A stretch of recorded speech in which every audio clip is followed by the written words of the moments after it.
श्री राम जय जय राम। श्री राम जय जय राम। श्री राम जय जय राम। सच्चिदानंद भगवान जय।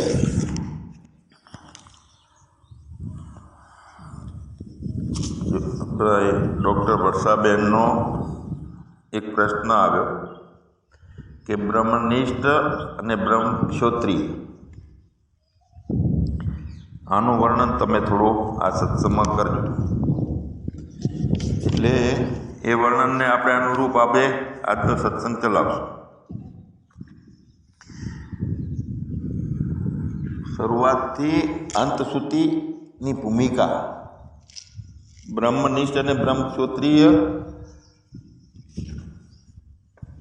એટલે બ્રહ્મનિષ્ઠા નથી જામી અને બ્રહ્મક્ષોત્રિયતા, એ બંનેની શરૂઆતથી એન્ડ સુધીનું શું એની સફર છે એ પણ વાતો લઈ લઈશું આપણે.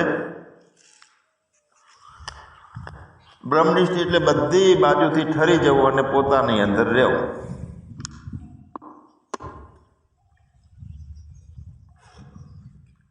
અને બ્રહ્મક્ષોત્રિય એટલે ચિદાભાસની અંદર પણ પોતાને મહેસૂસ કરવો. મારા દર્શનથી, મારા અનુભવથી હું આ વાત કરું છું. જ્યારે બ્રહ્મનિષ્ઠ અને બ્રહ્મક્ષોત્રિય હોય એટલે એનું સંતત્વ નિર્માણ થયેલું હોય છે. એ સંત પુરુષો કહેવાય છે બધા.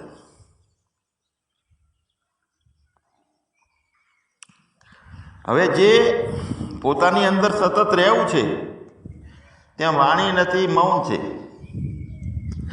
બીજું કાંઈ નથી,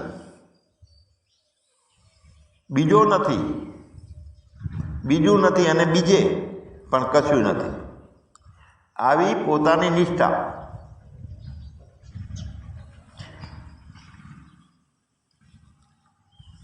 તો તે બ્રહ્મનિષ્ઠ છે. હવે એ જ્યારે પોતાની નિષ્ઠા છે એમની અને છતાંય કરુણાવશ થઈ અને પૂર્વની સ્થિતિ યાદ કરી અને એ જે સ્થિતિમાં જે કષ્ટો કે દુઃખોનો અનુભવ કર્યો છે તો એ શા માટે થયો હતો, એ અનુભવ કઈ ભૂલ હતી અને એની દવા શું છે એ પણ એમને અંતરથી સૂઝે છે, કારણ કે બધું જોઈને પસાર થઈને આવેલા છે. એટલે પોતાને જોઈ અને કરુણા થઈ અને બે વાતો કરે. જ્ઞાન અવસ્થાની અજ્ઞાન અવસ્થાની સરખામણી થતી હોય. અત્યારે બધું બાધિત થઈ ગયું છે અને પૂર્વની જે અજ્ઞાનતા હતી, તુચ્છતા હતી અને દુઃખોની સ્થિતિ હતી એ અજ્ઞાન કાળમાં હતી. અને અત્યારે જે સ્થિતિ આનંદ અને પ્રસન્નતા છે એમાં મુક્ત અવસ્થા છે. તો આ જે અપૂર્વતા પોતાની બતાવે છે, કરુણાથી પોતે અજ્ઞાનને અને જ્ઞાનને બંનેનું વર્ણન કરે છે. એ બ્રહ્મક્ષોત્રિય છે. અજ્ઞાનકાળની ભરપૂર દુઃખો ભરેલી સ્થિતિ અને ક્યાં અત્યારે નિષ્ઠાના કારણે પોતાની જામી ગયેલો આનંદ, પ્રસન્નતા, જીવન મુક્તિ. એટલે વાસ્તવિક પોતાનું સ્વરૂપ કે જેમાં કાંઈ કહેવા જેવું નથી, કશું પહેરે એવું નથી.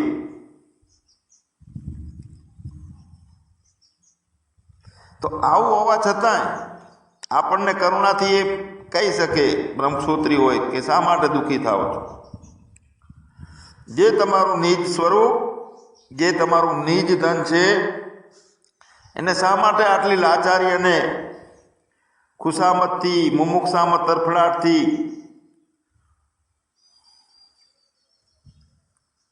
અનુભવો છો, મહેસૂસ કરો છો. એટલે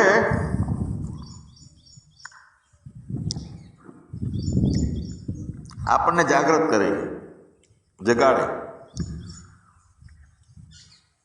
કે ભાઈ મનુષ્ય કાળ જે છે અત્યારે જે કામ કરવાનું છે એ અત્યારે મનુષ્ય કાળમાં જ મનુષ્ય શરીરથી અને જાગ્રત અવસ્થામાં થઈ શકે એવું છે.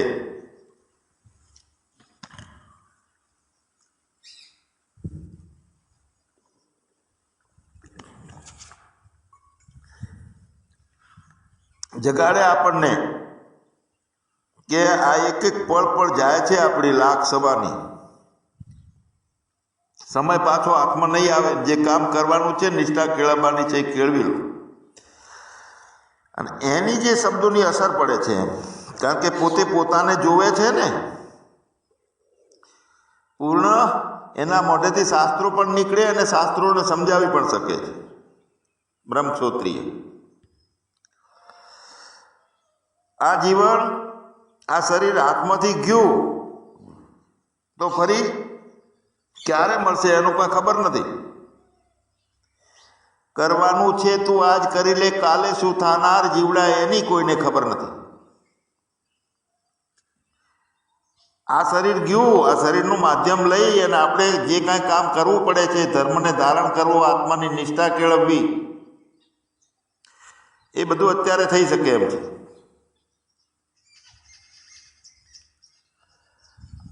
બીજા શરીરમાં આ કામ થઈ શકશે કે નહીં એ નક્કી નથી. હવે સમજી લો કે આપણને બીજું નવું પાછું મનુષ્ય શરીર પ્રાપ્ત થયું તો એ વખતે એવા કુટુંબ કે એવું ગામ આપણને એવું મળી જાય કે જે 50 વર્ષ સુધી કોઈ મહાત્માએ પ્રવેશ જ ના કર્યો હોય, અને આવા ગામમાં રહેવાનું આપણું પ્રારંભ થાય તો પછી ત્યાં સત્સંગ મળે.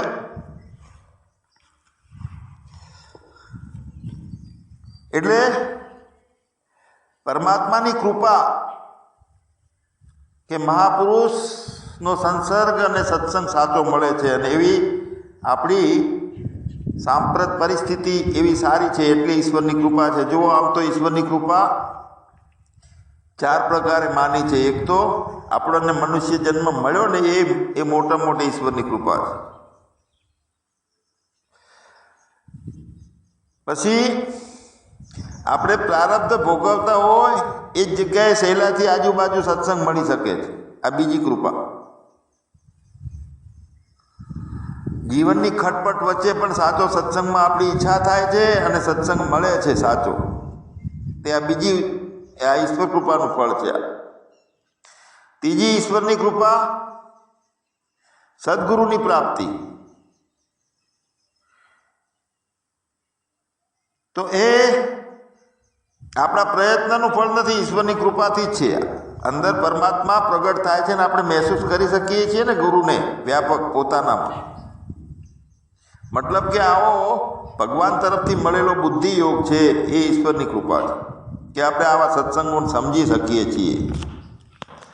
તો ઈશ્વર કૃપાનું ફળ છે આ. અને ચોથું ફળ એ છે કે ચિંતાઓ દૂર થઈ છે અને છતાં આજીવિકા, કુટુંબ ને બધું ચાલતું રહે છે.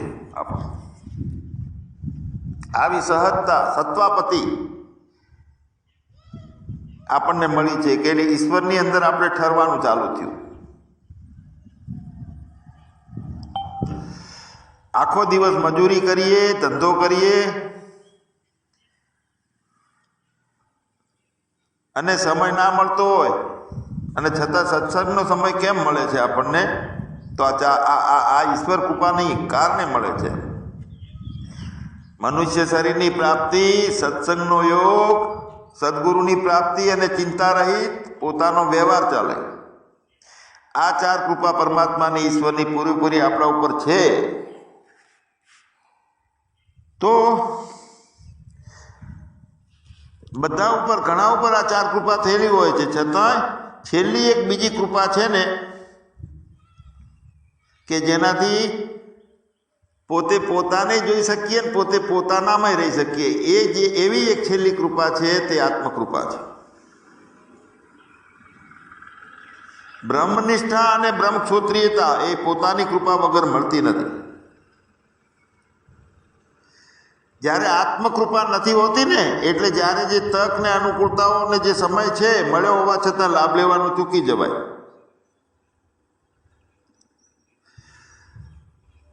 અમારા ત્યાં વિંછિયાના એક આત્માનંદ બાપુ, નાનપણની મારી ઉંમર હતી 16 વર્ષની, 2 મહિના ચોમાસું કરવા માટે સત્સંગ ચાલ્યો હતો મંદિરમાં, પણ અમે એકેય દિવસ ના ગયા.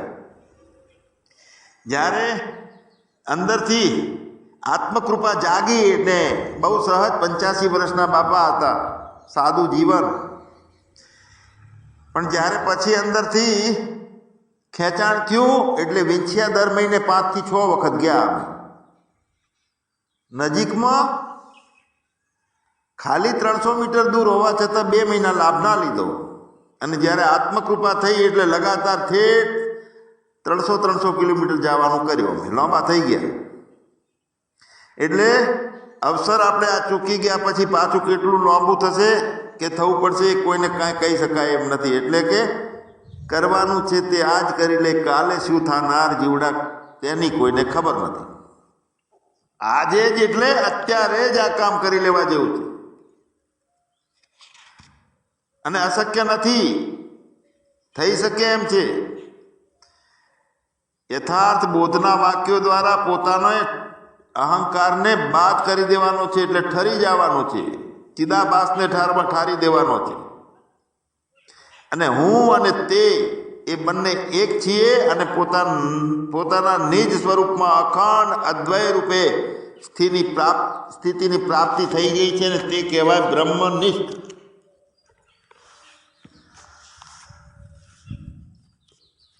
તો આવી સ્થિતિ કેમ થઈ નહીં? તો આ જગત છે અને જગતને અહંકાર દ્વારા માપીએ છીએ, એમાંથી પાર ઉતરવા માટે થોડી યુક્તિઓ લઈએ. આ અહંકાર ઊભો થયો છે એને દૂર કરવો જોઈએ, આવું તો બધા કહે છે. શાંતિ મેળવવી હોય તો અહંકાર નહીં જાય એવું તો બધા કહે છે, પણ બ્રહ્મક્ષોત્રી હોય તે એનું વર્ણન યથાર્થ કરી અને કેવી રીતનો અહંકાર પેઠો છે ને કેવી રીતનો દૂર થાય એની યુક્તિ પણ બતાવી શકે બ્રહ્મક્ષોત્રી. આ આખું જગત બ્રહ્મરૂપે છે. જેમ એક મોટું વસ્ત્ર છે 10 બાય 10નું, એ વસ્ત્રમાં જેમ બધા અનેક જાતના ચિત્રો દોરેલા હોય છે, એવી રીતે વસ્ત્રની અંદર જેમ ચિત્રો દેખાય છે,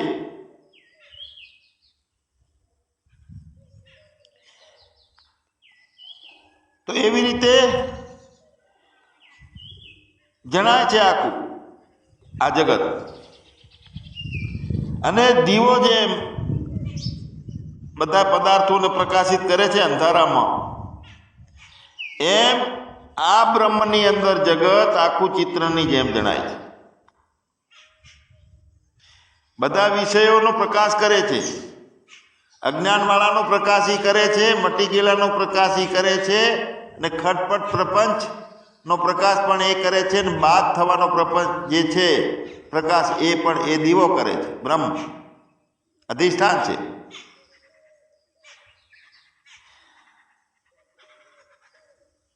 પંચદશીમાં ઠેર ઠેર ચિત્રદીપ ને કુટસ્થ દીપ ને આમ 5 જગ્યાએ દીપ દીપ શબ્દ વાપર્યો છે. મેં અહીંયા દીપ એટલે દીવો એટલે આપણું ચિત્ત પોતે પોતાનું જે સ્વરૂપ છે તે સ્વયં દીપ છે, સ્વયં જ્યોતિ છે, સ્વપ્રકાશ છે, સ્વસંવેદ છે, અને કાયમ અખંડ દીવો પોતાનો ચિદ સ્વરૂપે પ્રકાશ કરી રહેલો છે, અને જેના પ્રભાવથી આખું જગત જણાય છે. અને જગત કેવું છે?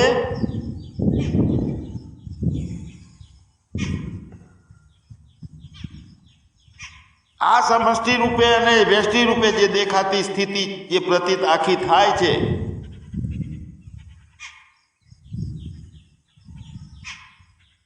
તો કપડા ઉપર 4 પ્રકારની સ્થિતિઓ નિર્માણ થયેલી હોય છે, એની અવસ્થાઓ કહેવાય. પહેલી અવસ્થા છે કે એકલું ધોયેલું કપડું છે, એની શુદ્ધ અવસ્થા છે. બીજા એ કપડામાં ફેરફાર શું છે કે ધોયેલા શુદ્ધ વસ્ત્ર ઉપર એને ખેળ ચડાયેલો છે. ત્રીજો ફેરફાર ને ત્રીજી અવસ્થા કઈ બની?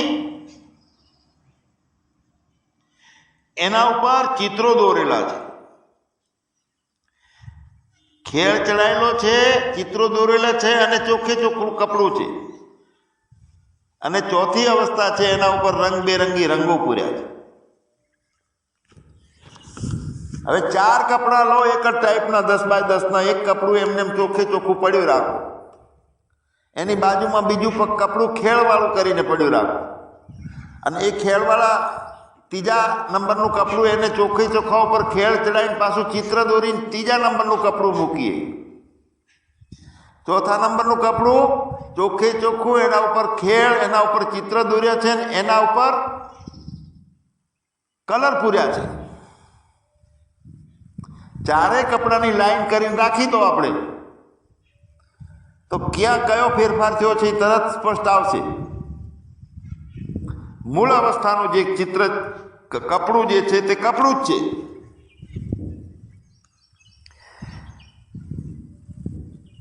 પણ તૈયાર થઈ ગયેલું કપડું છે ને જગત છે, સમજી લો, આપણે ઊભું કર્યું કમ્પ્લીટ.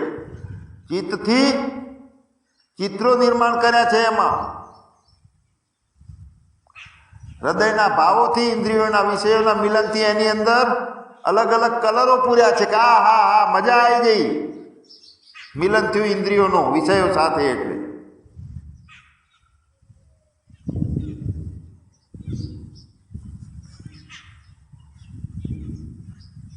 જે અવસ્થામાં દોરેલા આકારોને અનુરૂપ જુદા જુદા રંગો પૂરે છે આપણું મન.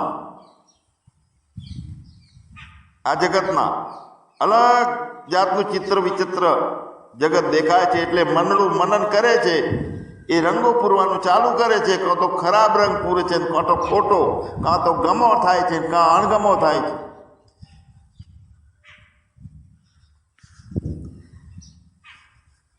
પરમાત્મા સ્વયં દીવો છે.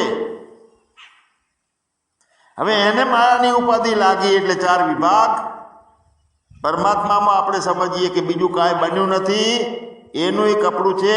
એ કપડા ઉપર 4 જાતની પરિસ્થિતિઓ આપણે ઊભી થઈ છે. હવે જો એમને પરમાત્મા છે શુદ્ધે શુદ્ધ, જેમાં ના કુછ હે ના હુआ ના હોવનહાર, અને એવી સ્થિતિ જે મહાપુરુષની છે તે બ્રહ્મનિષ્ઠ છે.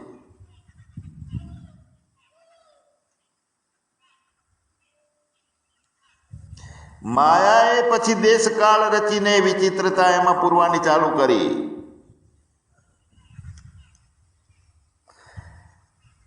એટલે દેશ અને કાળ વાળું જ્યારે જગત ચાલુ કર્યું છે એ સ્વએ પોતે નિર્માણ કર્યું છે.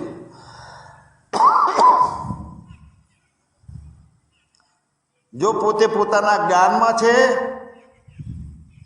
તો પોતાની રમત માટે આ જગત ઊભું કર્યું એને, અને અજ્ઞાનમાં જ્યારે જળ અને ચેતનની ગાંઠ ભેગી થઈ અને જ્યારે આમાં રમે છે ત્યારે ફસાય છે, તો એમાં નવું જગત ઊભું થાય છે કે હું બંધનમાં છું, મારે છૂટવું છે. એ જગત છે.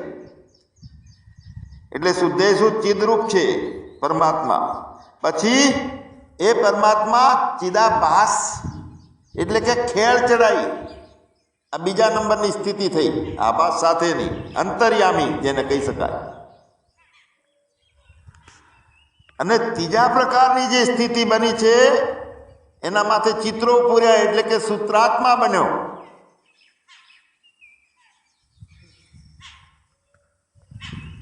અને ચોથા નંબરની એની અંદર કપડામાં જેમ બધા રંગો પૂર્યા અને આહ્લાદક લાવવા માંડ્યું અને ઈચ્છાઓ થવા માંડી કે મારે આ જોઈએ છે ને એનાથી જ મારું સુખ છે અજ્ઞાનમાં, એવું લાગે છે.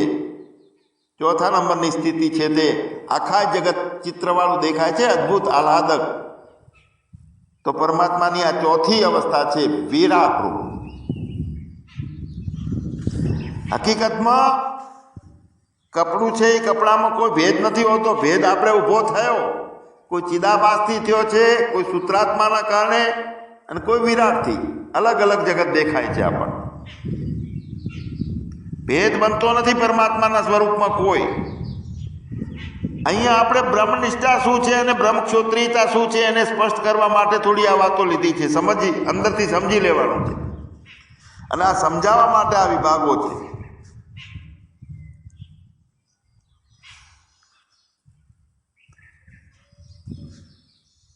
યોગેશ્વર ભગવાન અર્જુનના સારથી થયા એવું ચિત્ર દેખાયેલું આપણને.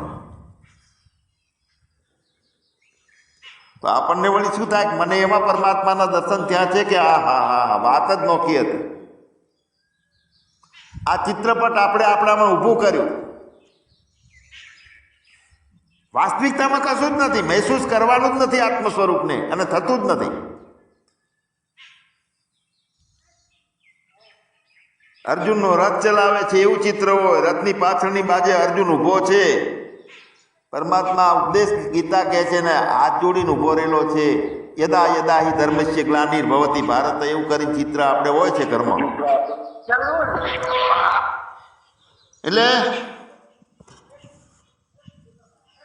કાપડ ઉપર માનવની આકૃતિ પરમાત્માને દોર્યો છે, એકબીજાને આશીર્વાદ આપે છે. આ જો જગત ઊભું કર્યું છે આપણે અંદર, અથવા પોતે નથી કર્યું અને છતાંય માનવ રૂપે પરમાત્મા રૂપે પોતે બન્યો, અને છતાંય કાંઈ બન્યો નથી. બ્રહ્મનિષ્ઠ એના અનુરૂપ વસ્ત્રો પહેરેલા હોય, એના રંગ હોય, એમાં એવા કપડાં પહેરે, માનવ આકૃતિને અનુરૂપ કપડાં પહેર્યા હોય. તો હવે આ માનવ આકૃતિ જે છે એને ચિદાભાસ સમજો આપણે.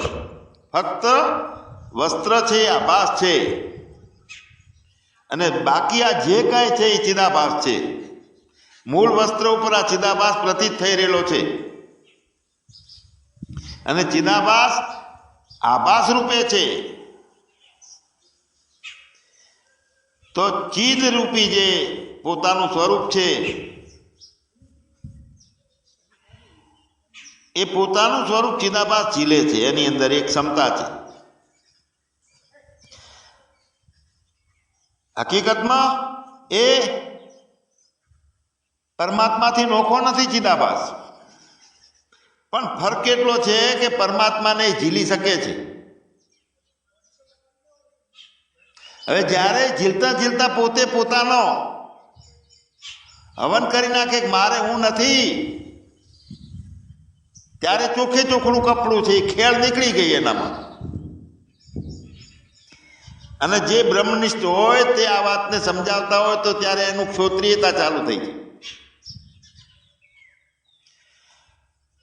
તત્વમાં ચિદાભાસ મળ્યો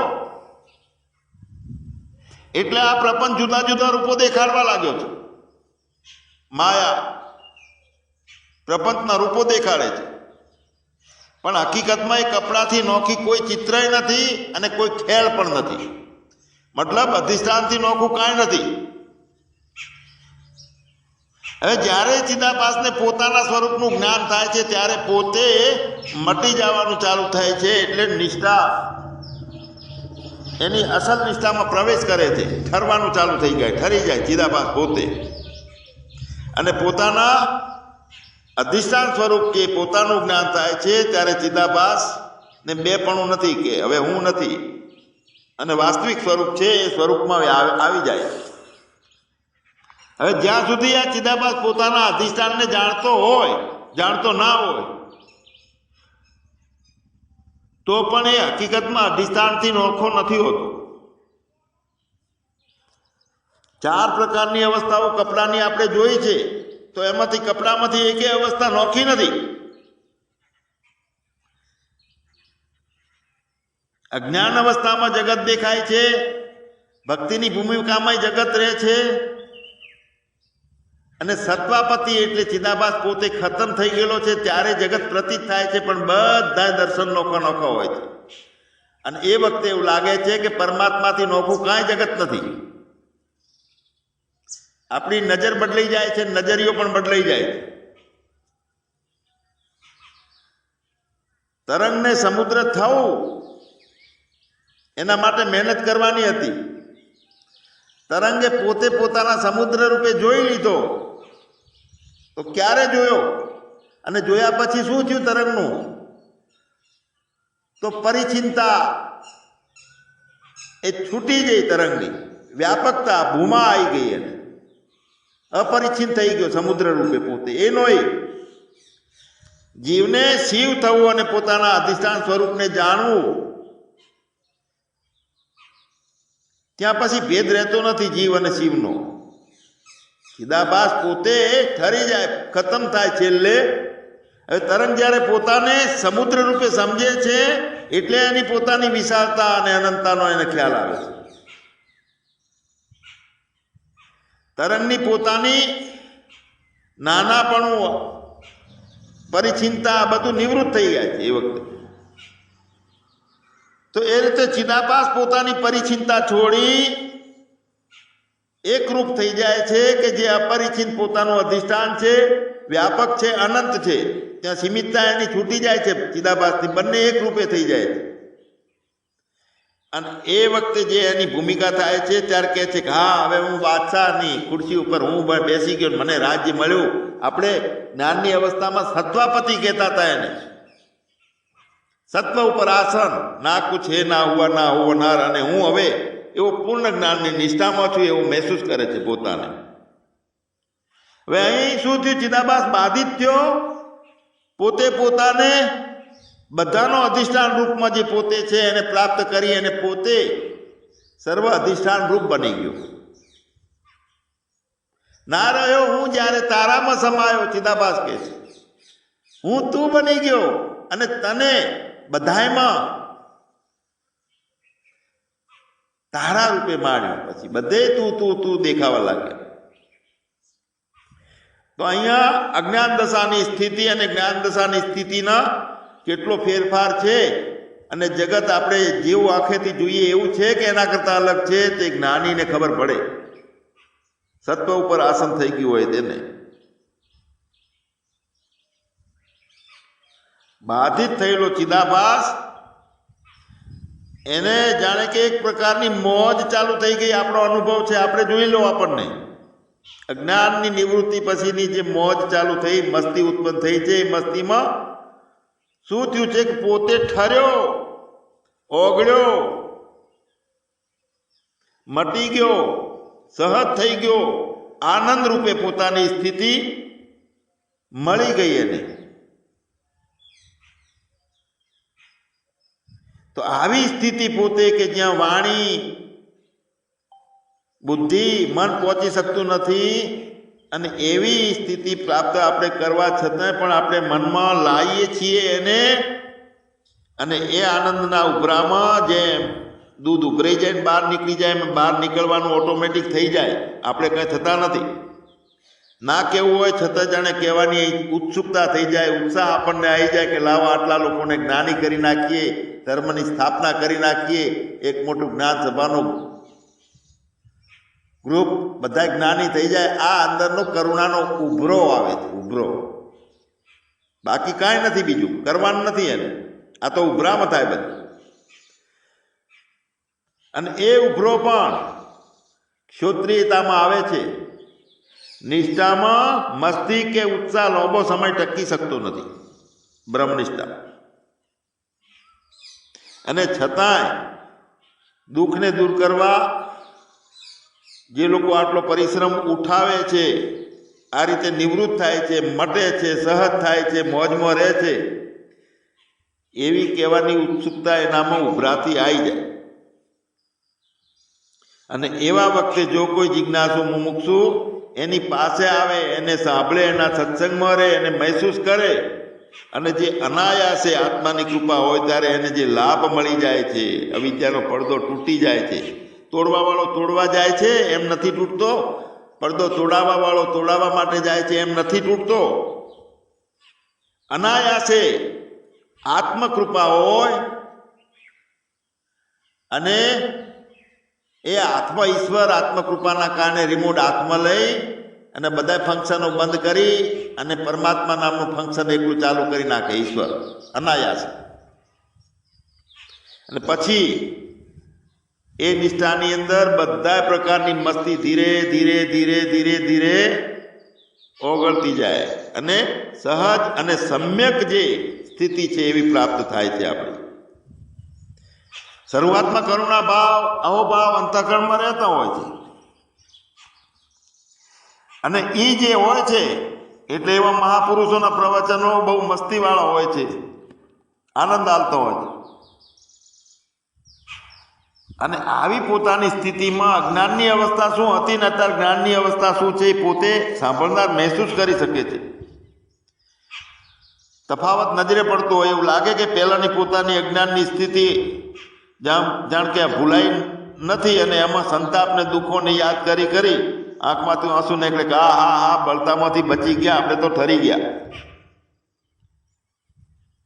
અને આ સંસારના માણસો પણ આવી રીતે દુઃખમાંથી મુક્ત થાય તો સારું. આવો કરુણાભાવ ઉપજે મહાપુરુષોના જીવનમાં. પણ જ્યારે બ્રહ્મનિષ્ઠ એટલે નિષ્ઠામાં પૂર્ણતા, સંપૂર્ણ પૂર્ણતા થઈ જાય, એને એમ લાગે કે એમાં હવે કોઈ બંધન નથી, કોઈ જગત નથી અને અન્ય આકારતા જે ઊભી થાય છે અંદર, તે તો સાક્ષીમાં થયા વગર રહે નહીં. કારણ કે સાક્ષી ચિદાભાસ સાથે હોય ત્યારે આવી પ્રતીતિ થાય છે અને પ્રતીતિ માત્ર છે બધું. પછી કોને ઉપદેશ આપવો, કોણ ઉપદેશ આપે, કોના માટે ઉપદેશ આપે? પોતાના સિવાય બીજું કાંઈ જ નથી, કાંઈ જ નથી. સહજ ભાવ પ્રાપ્ત થઈ ગયો છે, ઠરી ગયા, મટી ગયા, ખાલી થઈ ગયા અને બ્રહ્મરૂપે સ્થાપિત છીએ કે બીજું કાંઈ જ નથી, મસ્તી જ છે પોતાની. એ પણ ચિદાભાસમાં મસ્તી હોય, ચિદાભાસમાં પ્રતીતિ હોય, ચિદાભાસમાં આખું જગત હોય તો ચિદાભાસ સાક્ષી છે તો બધું સાક્ષી ભાષ્ય હોય. તો આવો જે સહજ ભાવ પ્રાપ્ત કરેલો છે, જે ક્ષોત્રિય છે, આવા મહાપુરુષો પાસેથી બોધ લેવો જોઈએ, ક્ષોત્રિય પાસેથી. અને ક્ષોત્રિય તે હોય કે જેને બ્રહ્મનિષ્ઠા, પોતે પોતાને ભાળી અને બધું જોઈ શકતો હોય. એમની પાસે જઈ પ્રશ્નો પૂછી એમની પાસેથી જવાબો મેળવવા, એ જવાબોમાં શ્રદ્ધા કરવી, તાળો મેળવવો અને ઠરવું અને મસ્તીમાં આવવું. ઘણા પ્રપંચમાં દોડવાની જરૂર નથી. સચ્ચિદાનંદ ભગવાનની જય, સદગુરુ દેવની જય.